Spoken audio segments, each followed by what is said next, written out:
You ever feel the earth holding its breath like something awful is about to crawl out of it? That's what the ground felt like that morning. Bone dry, cracked like scorched pottery under a wide, ruthless sky. Even the breeze that rolled across the plains smelled of forgotten ghosts, old regret, and danger, so ancient no one dared speak its name. Josie Calder pulled her sun-bleached hat lower and wiped the sweat cutting down her neck. She'd been up before first light, wrestling a busted fence post, praying the last gulp of well water would stretch to another sunrise. Not much left, not in the ground, not in her pockets, not even in her bones. But the land was hers now, for better or worse. Since her husband Caleb died last winter, snatched away by a fever that laughed in the face of doctors and priests alike, this ranch had been her whole world. Dry Ridge buried him fast and forgot even faster. The townsfolk glanced at Josie the way they glanced at the cursed too young to be a widow, too proud to become somebody's second chance. She lived past the Coyote Hills, where the brave or the broken dared to homestead. Most days, Josie couldn't tell which one she was. The wind shifted, and a vulture hung above in lazy spirals. That's when she saw it. Know him. At first, she figured it was just a bundle of rags dumped by some traveler. But when she crested the rise behind her barn, her breath snagged hard in her throat.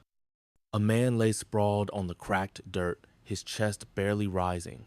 Blood soaked the dust beneath him, dark and sticky like oil. His hair was long, tangled with twigs and ash, his shirt torn open at the shoulder. The gash there deep enough to see bone looked fresh and mean. No boots. Just shredded deerskin leggings and a necklace of carved beads and a single raven feather. Josie froze. Lakota. Every story she'd heard as a girl came crashing backstories whispered over firelight, or hissed in church pews. Tales of midnight raids, torched homes, kidnapped children, warnings wrapped in prayers and spit. She stepped back. Then again, but the man groaned low, broken, not a threat, just pain. He barely moved, and when he did, it was like each inch of motion hurt worse than the last. He was dying, and he wasn't dying fast. Josie looked around. No wagons, no horses, no one. Dry Ridge wouldn't send help. Hell, they wouldn't waste spit on a Lakota bleeding out on prairie dust. She should have left, she knew that. Instead, she turned and ran for the barn. When she came back, she carried a battered tin cup filled with the last of her well's water she was saving for herself. She didn't speak, didn't ask who he was or what trail brought him to her land. She just knelt, slipped her hand beneath his head, and pressed the cup to his lips. He didn't drink at first, just stared, dark, unreadable eyes locking onto hers, feral and wary. She didn't move, didn't blink. Then, slowly, his cracked lips parted. One sip, two. Enough. She set the cup down. Her hands shook as she stood. Part of her expected him to grab her wrist, to hiss something sharp, or curse her in a language she didn't know. He didn't. He just watched her. Then his eyelids fluttered shut, and he exhaled soft, like sleep, like surrender. Josie turned and walked back to her cabin, and for the first time since Caleb's grave cooled, she wondered if saving a life meant sacrificing her own. That night, sleep didn't come, and before the sun had the guts to rise, the earth began to rumble.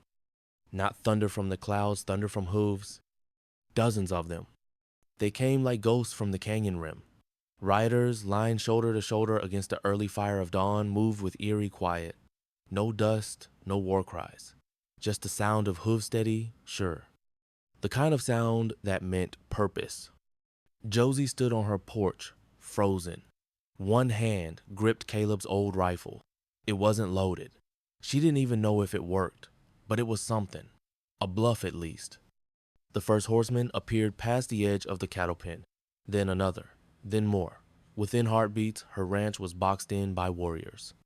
Feathers danced in the breeze, their faces unreadable painted with purpose and patience. No one spoke, no one aimed a weapon. Then she saw him, the wounded man, now upright on a chestnut mare, pale but alive. Blood still streaked down his arm, his shirt barely stitched shut.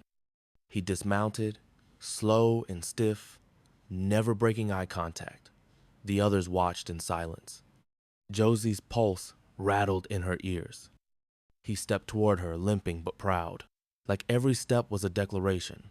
Closer now, the light caught his face young, maybe 30, but carved by weather and scars. One slash ran from his chin to his jawbone. His eyes weren't angry, just heavy, old. He raised one arm, spoke a single word in Lakota. The others didn't move. Then he turned to them, said something else. Soft but firm. Whatever it was, it worked. Weapons lowered, shoulders relaxed. A few warriors nodded. Then, like fog breaking, they turned and rode a phone by one, all except him. He stayed. He limped past her, silent, and without asking, sat in the shade near the water trough, closed his eyes, leaned back like he'd always been there. Josie stood on the porch, stunned, the rifle still clutched in her white-knuckled hands. Dry Ridge would call her a traitor, a lunatic, maybe worse. But no one rode up to slit her throat. No one lit her home ablaze. She approached slowly, rifle still in hand. "You shouldn't be here," she whispered. "They'll come looking, Sheriff. Deputies? Worse?" He opened his eyes but said nothing. "I gave you water, not shelter, not this." Still no answer. Just that same calm stare. And maybe a flicker of something behind it, like a smirk or a challenge. "Do you even understand me?" she pressed. His voice, when it came, was low and thick. "You saved. I protect." She blinked. "You protect?" He nodded once. "Until safe." It wasn't a request. It was a promise. Final and simple. Josie sighed. "You're just as damn stubborn as every man I ever met." Almost smiled. By noon, silence returned. No more hoofbeats. No more watchers in the hills. But the man still, nameless, stayed, watching the ridgelines like a soldier on post. He didn't ask for food, didn't speak much, but he mended the fence she couldn't fix, chopped kindling for the fire, and drew buckets from a nearly empty well. Blood still soaked his shoulder bandage, but he never flinched. Every time she told him to rest, he answered the same.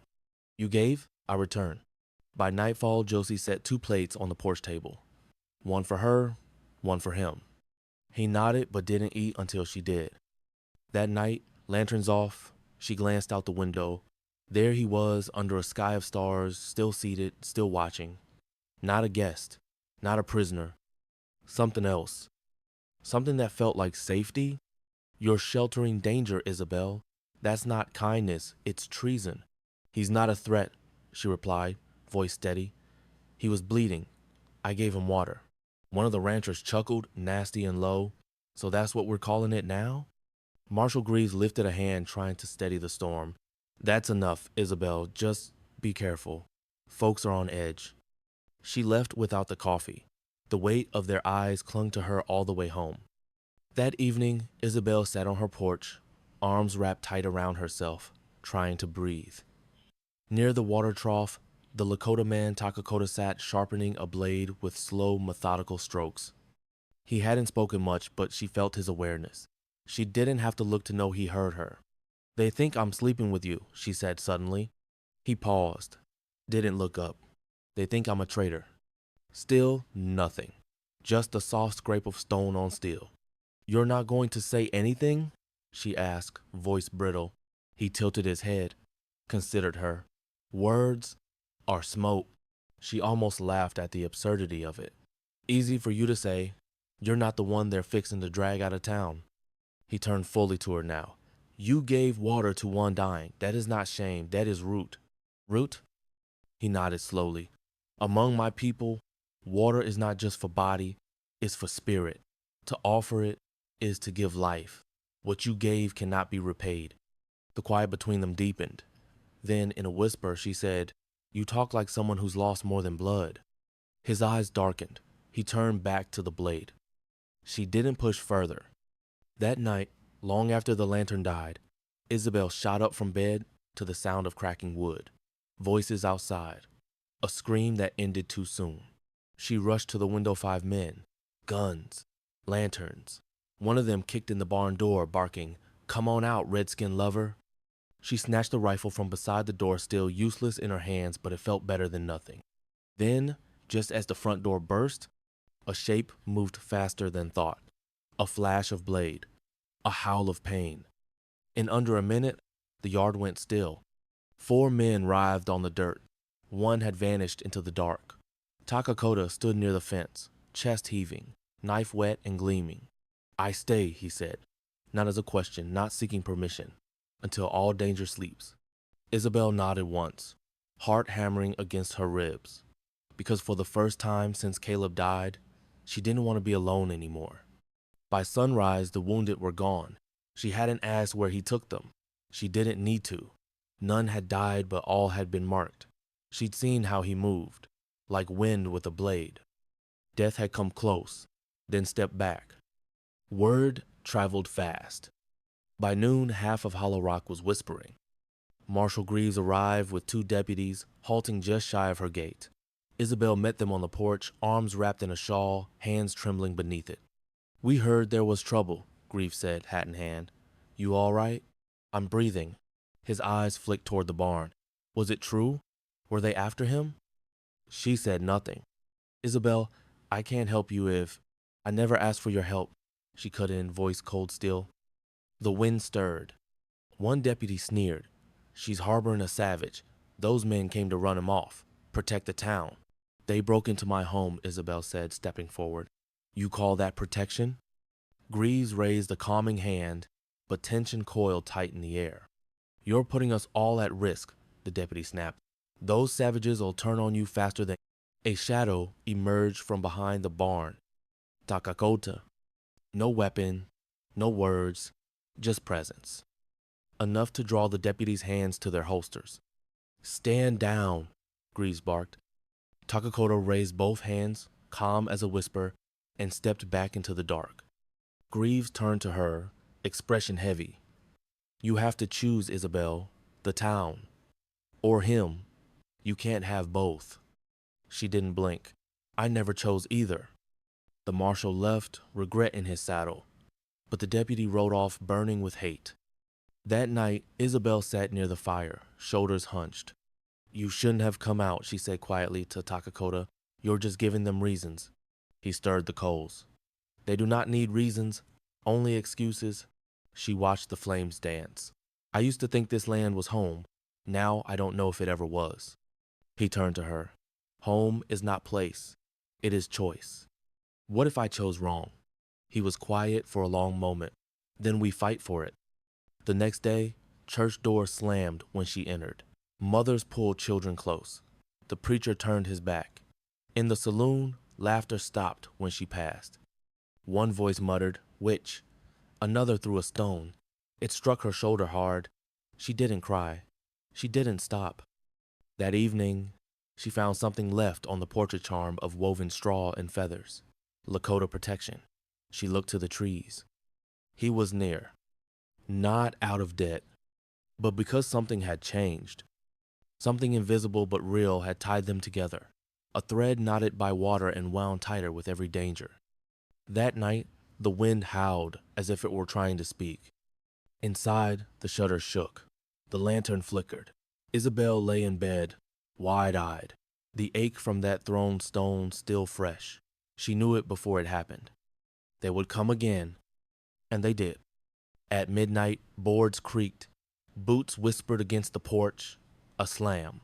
The chicken coop door burst open. Then came the shrieks of birds and fire. Someone had tossed a torch. Flames clawed dry straw like a beast let loose.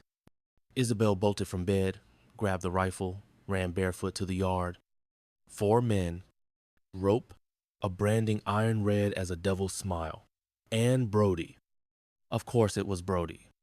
He owned half the town and wanted her land too. Ever since Caleb passed, he'd been circling like a hawk, smiling with poison in his teeth. "I warned you, Isabel," he called. "Keep siding with beasts, you'll lose more than chickens." She opened her mouth, but before she could speak, the barn door swung open. Takakota stepped out, not running walking, slow, calm, like a storm that had already made up its mind. Brody raised his pistol, but Takakota moved first. A crack. A cry. The iron hit the dirt. Another attacker screamed as Takakoto twisted the weapon from his hand. One ran. One tried to fight. Neither got far. Only Brody remained. He snarled, "You think you scare me?" Takakoto didn't answer. Just walked forward, blood slick on his knuckles. One word, low and final. "Enough." Brody spat. "You're lucky she's here. If not, I'd gut you where you stand." Isabel stepped beside Takakoto, raised the rifle, hands shaking but firm. "Try it," she said. "See what happens." Brody's smirk cracked. "You wouldn't shoot me." "I don't have to," she replied. "He already spared you once." Takakoto didn't speak, but the silence around him was louder than thunder. Brody backed away. "This isn't over." She met his eyes. "Number is just beginning." They buried the flames, saved what livestock they could. By dawn, the air reeked of soot and singed feathers. Takakota's palms were torn open. Isabel wrapped them gently in cloth. They sat in silence on the porch, watching the sun crawl over the hills. She didn't speak. He didn't need to. Between them now, something raw and real, stronger than fire, quieter than fear. Blood on the fence, truth in the soil, a bond not even war could undo. Hollow Rock grew quieter with each passing day. No more visits, no more stones, just silence. And silence meant plotting. But Isabel kept going. She fed what chickens remained, patched the coop, and with every hammer swing, she remembered. They would come again. And this time, she'd be ready. Her body had learned not to flinch, not to show fear. But something in the world had shifted, and it wasn't just danger, it was presence. Takakoto remained. He didn't ask for a place, he didn't make claims, he simply moved as though the land now belonged to both of them. And strangely, that didn't scare Isabel anymore. He patched the barn's roof, honed her dull blades, and set snares that caught rabbits humanely. At mealtime, he waited until she took the first bite. He never sat too near. Never crossed the doorframe uninvited. Always within reach, never within presumption. And in that quiet space between what he spoke and what he left unspoken, something else began to take root. One evening, long after the plates were cleared and the dishes dried, Isabel found him by the fire, cross-legged, focused, his hands carved something small from a block of wood. Above them, the stars blinked like watchers. She sat close, knees drawn to her chest. "What are you making?" He didn't look up. "A memory." "For who?" A pause. "You." She blinked. "Why me?" He carved another curve into the shape. "You gave me water. Then you gave me choice." She tilted her head. "What choice?" "To stay." She turned to the flames. "Most people wouldn't have stayed. Not if they were you." He glanced at her, then back at the carving. "You would have." It wasn't praise. It was a statement. A truth. A small, dry smile pulled at her lips. "I used to think kindness was a flaw. Caleb, me husband, said it would get me killed one day." He didn't ask about Caleb. He didn't offer empty condolences. He just waited. So she continued. "He wasn't mean, just cold.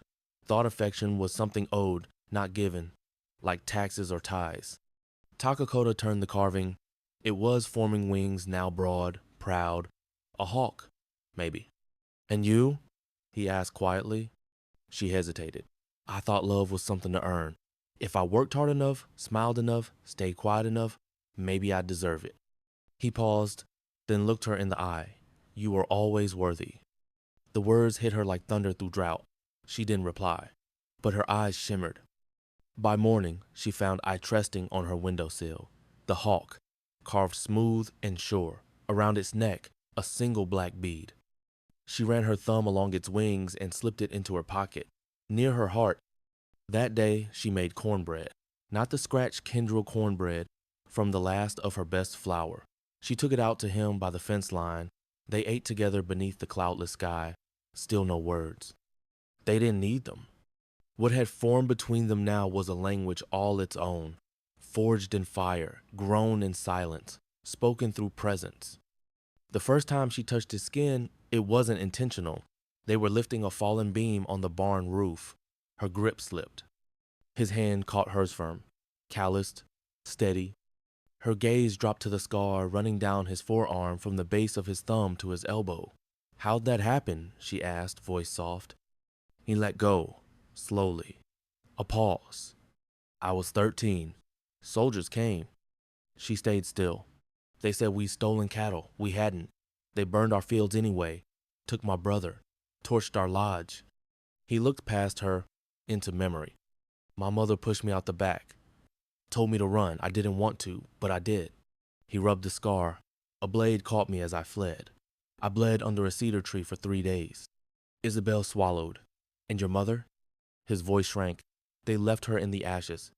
She reached for the beam again, but her hands trembled. "I'm sorry," she whispered. "You didn't do it. Doesn't mean I'm not sorry." He looked at her, eyes steady. "That's why I stay." "Because I'm sorry?" "No," he said. "Because you remember what others choose to forget." That night, the sky finally opened. Rain fell hard over the plains. Isabel stepped onto the porch, eyes tilted skyward as the land drank deep. Mud soaked the earth. The roof leaked in 2 places. She didn't care. He stood behind her, silent. "Do you miss them?" she asked over the thunder. He nodded once. "I miss Caleb," she said, "but I also don't." That made him tilt his head slightly. "He kept me small, told me what to wear, how to speak, what to be. I think he loved the shape of Minot, the real woman inside." Takakota looked toward the horizon, then stepped off the porch. She watched as he walked into the storm, lifted his face to the sky, let the water soak him like it was holy. His arms opened just slightly, barely a breath of movement, but in it, something sacred. She joined him. They stood together in the mud, heads bowed, clothes drenched, hearts bare. They didn't touch. They didn't talk. They simply were. And for the first time, the storm didn't feel like ruin. It felt like baptism. Later, beside the fire, he unwrapped his bandage. The wound was nearly healed. She knelt, pressing fresh salve of beeswax and sage across his skin. That's when she saw the other scars. Not just the one from soldiers, dozens more, jagged, faded, deep. She didn't ask. Instead, she said, "Every scar's a story, isn't it?" He nodded. "And every story leaves a mark." He looked into her eyes.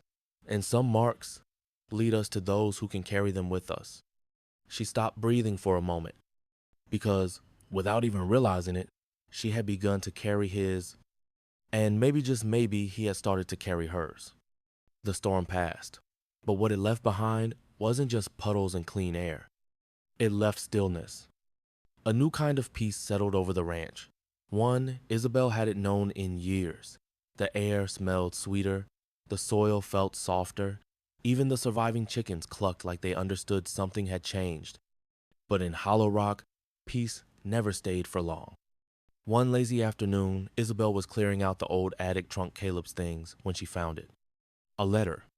Yellowed, torn, ink faded, but legible. She sat on the floor, sunlight breaking through the slats, and read, "To Mr. Brody as discussed. I accept the offer on the land. Once my wife is told, I expect your discretion until paperwork is finalized." She's not ready to let go. But I am. Caleb called her. Her hands trembled. The date was 3 weeks before his death. Caleb had planned to sell the ranch to Brody, without a word, without her. She stood up too fast. The chest toppled. Tools spilled. Takakota was at the door in moments. She held the letter out with shaking fingers. He was going to sell it, behind my back, to Brody. Takakota read the page, calm as always. But something in his eyes steeled. "You still have the land," he said. "For now," she rasped. "If Brody has a copy, he'll come with papers, with a judge. And," her voice broke, "I thought Caleb loved this place. I thought he loved me." Takakota folded the letter gently, as if closing a wound. "He loved control, not land, not you." His words didn't hurt. They freed her. That evening, Isabel rode into town alone. She didn't tell Takakota. She didn't ask permission. She wore her finest dress, the one she hadn't touched since the funeral. Hair pinned up the way they used to admire in Hollow Rock. Let them see her. Let them whisper. At the courthouse, she asked to speak to Judge Weatherby. The clerk blinked. You got business, Miss Calder? She slid the letter forward. The clerk's eyes scanned it, widening. Right away, he said. 10 minutes later, Judge Weatherby appeared tall, stern, with glasses thick as gilt. He didn't like drama. She laid the letter on his desk. This was never filed. My husband meant to sell, but he died before it was signed. Now Brody's using fear and fire to take it. Weatherby studied her. Do you have proof of threats? I have ashes on my porch, she said, and scars on my fence. A long silence. I'll look into it, he said. And back at the ranch, Takakota waited. He was waiting. She handed him the letter. It's not finished, Isabel said, but I'm done running. Takakota nodded once. Good. Then, without ceremony, she stepped closer. Her hand found the steady rhythm of his chest. Beneath her palm, his breath was calm, unshaken. I can't carry all of this alone anymore. His hand came up not to pull her closer, not to possess, but simply to rest over hers. A quiet vow. There was no kiss. No dramatic confession. Just two broken souls standing on scorched earth, sharing something too sacred for language. The next morning, she rose before the sun. Takakota was already preparing the horses. He didn't ask if she was sure. She didn't say she was scared. They both knew. The dawn hung heavy and breathless, heat already buzzing in the air. Somewhere beyond the hills, a hawk cried out sharp and lonely. It felt like a warning. They rode together past a shattered fence, past a scorched coop, past a blood-stained earth where the past had clawed at them. Isabel never looked back. Not this time. By the time they reached Hollow Rock Square, a crowd had gathered. Brody waited at its center, arms folded like he owned the dirt. His men stood with their thumbs too close to their belts, ready to turn words into violence. Near the courthouse steps stood Judge Weatherby, folder in hand. Isabel dismounted, passed the reins to Takakota, and walked straight through the crowd. Brody sneered. Well, well, look who grew a spine. She didn't acknowledge him. Judge, she said, you looked into the deed. Weatherby nodded. I did. He held up the folder. Mr. Brody never filed anything. No legal transfer. And the letter you brought proof of, intent, but not completion. Brody's face darkened. We had an agreement. You had a promise, the judge snapped, from a man who's no longer alive. That doesn't make you the owner. The crowd murmured. Brody's voice cut through. She forged it. She's playing everyone lying with a redskin to keep that ranch. All eyes turned to Takakota. He stood calm, still. Yet every man near him took a cautious step back. Except Brody. Brody drew a pistol. What happened next came fast. Too fast for anyone to think, but not too fast for Takakota. In 2 swift steps, he was between Isabel and the barrel. The gun cracked. A scream, gasps. The shot missed because Takakota had struck Brody's wrist with brutal force, sending the pistol spinning. No sound escaped him, no rage, just movement. In an instant, Brody was on the ground, Takakota's knee on his chest, one hand curled around his throat, not choking, just a warning, enough to remind him how close death could stand without striking. Let him go, Weatherby shouted. Takakota looked to Isabel. She nodded. He stood. Brody lay coughing, humiliated, and no one moved to help him. Not this time. Later, the judge placed a document in her hands. Your deed, he said. It's yours now. Legal. Final. She held it tight. Thank you. Weatherby looked to Takakota. You might consider moving farther out for safety? Isabel replied, we'll consider a lot of things. That night, they said nothing about the crowd, about the gun, about the moment Hollow Rock finally stopped seeing her as just a widow.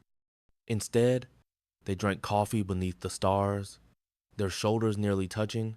I thought I'd lose everything, she said. Takakota looked at her. You found something instead. She turned. What? He hesitated. Then, with the quietest courage she'd ever seen, said, "Someone." Weeks passed. The furnace of summer faded to the breath of fall. The wind softened. The land healed, inch by inch. Still, he stayed.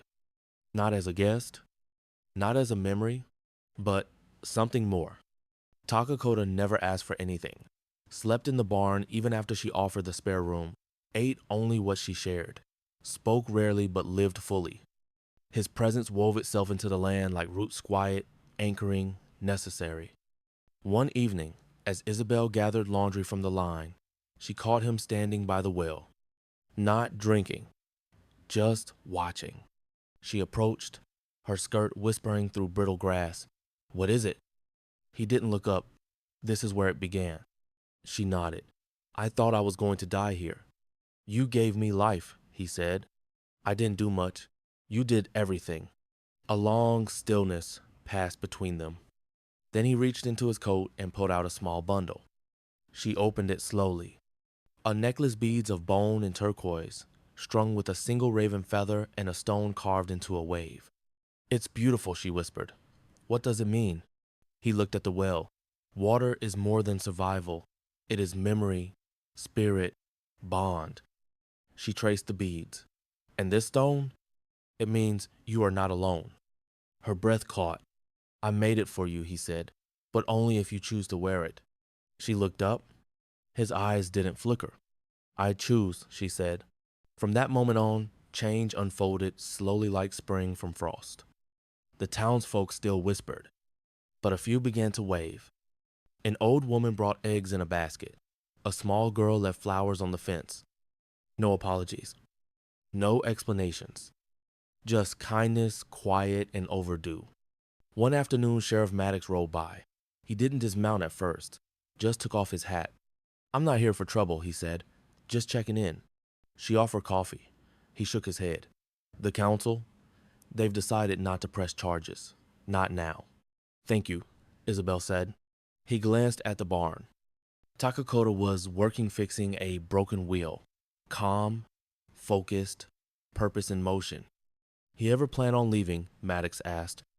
Isabel looked over. Takakota didn't glance their way. She smiled. "He already has a place." The sheriff grunted. Maybe an agreement, maybe not. Then he tipped his hat and rode off into the wind. That night, as stars filled the sky and the fire burned low, Isabel leaned against Takakota's shoulder.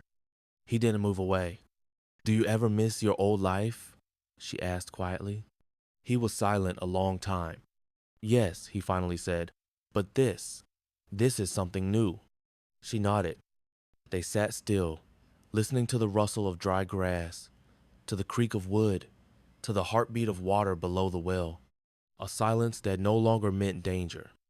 But home, sometimes the most powerful acts are the quietest.